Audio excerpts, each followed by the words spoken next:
सुप्रभात बच्चों।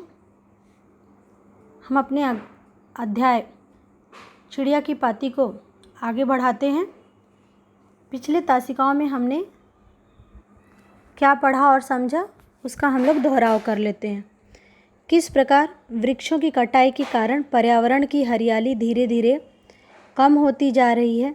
विकास के लिए 4 लेन आवश्यक है, किंतु उसके साथ ही पर्यावरण में पेड़ और पक्षी भी उतने ही आवश्यक हैं। धूल के कारण लोगों को सांस लेना मुश्किल हो रहा है, फेफड़े जाम हो रहे हैं। पेड़ पौधों की हरी पत्तियां तो ऐसे नज़र आती हैं मानो उन्हें पीलिया हो गया है। अपनी मुश्किलें बताते हुए चिड़िया रानी आगे मुख्यमंत्री जी को बोलती हैं, अब तो पूरा का पूरा पेड़ उठाकर ठीक उसी तरह इनका अन्यत्र रोपण किया जा सकता है। ये नई तकनीक आई है कि पूरा का पूरा पेड़ उठाकर जहाँ ज़रूरत है वहाँ पे रोप दिया जाता है। हम उसकी मदद ले सकते हैं, पर ऐसा भी नहीं हो रहा।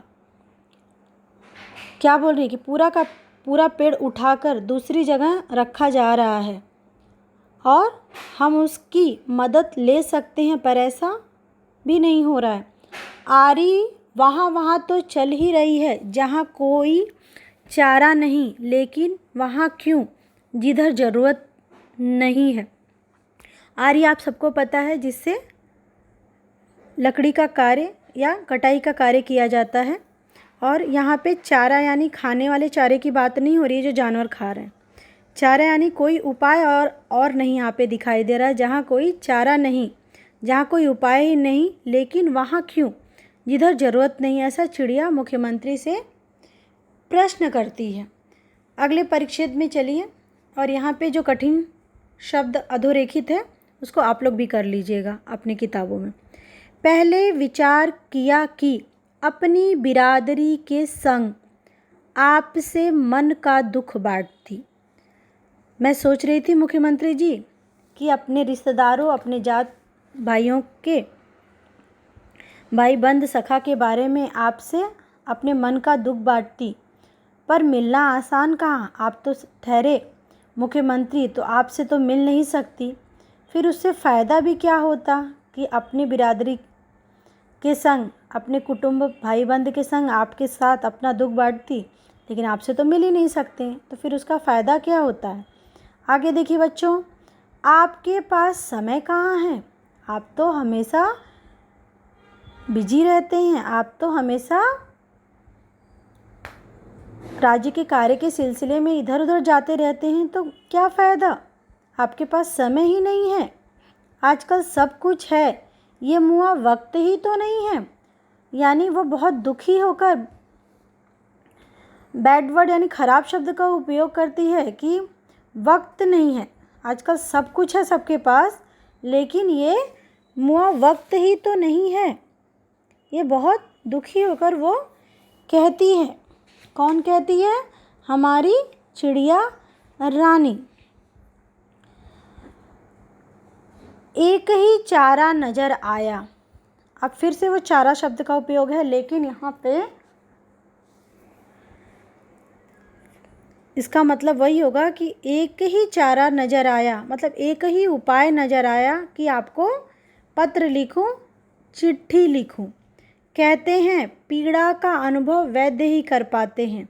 जैसे मुझे कोई शारीरिक पीड़ा है तो मैं डॉक्टर के पास जाऊंगी, वैद्य के पास जाऊंगी, तो चिड़िया भी ठीक उसी प्रकार मुख्यमंत्री से कहती है कि कहते हैं ना कि जब दर्द होता है, पीड़ा होती है, तो उसका अनुभव डॉक्टर या वैद्य ही कर पाते हैं। आपसे बड़ा भला कौन वैद्य हो सकता है। इस समय आप ही मुझे एक समस्या के समाधान के रूप में दिखाई दे रहे हैं, तो मुझे ही आप सबसे बड़े मेरे वैद्य के रूप में, उपचारकर्ता के रूप में नज़र आ रहे हैं। आपके पास इतने संसाधन हैं, यानी एक से बढ़कर एक उपाय हैं, साधन हैं। आपके एक इशारे पर चीज़ें इधर से उधर हो जाती हैं। चिड़िया उनके पावर, उनकी ताकत के बारे में उनको बता रही है कि आपके एक इशारे पे हर काम हो जाते हैं और इधर की चीज़ उधर हो जाती है। सब आसान हो जाता है। मैंने सोचा कि अपनी बात आप तक पहुंचाऊं और मेरे ध्यान में ऐसा आया कि अपनी बात आप तक पहुंचा सकूं। यहाँ पे आप अपनी किताबों में, पुस्तकों में देख सकते हैं। अपनी किताब में देखिए, रंग बिरंगी यहाँ पे चिड़िया गौरैया दिख रही हैं और किस प्रकार शहरीकरण के लिए दुरुपयोग हो रहा है, वृक्ष की कटाई हो रही है और अपने बसेरों से चिड़िया बेदखल हो रही हैं और अपने आवास के लिए वो इधर से उधर तड़प रही हैं, छटपटा रही हैं। आखिरी पंक्ति देखिए, फिर सोचा कि भला मेरी बात कौन आप तक पहुंचाएगा। फिर वो सोचती है कि यदि मैं किसी को अपनी बात बताऊं भी तो मेरी बात भला कौन पहुंचाएगा।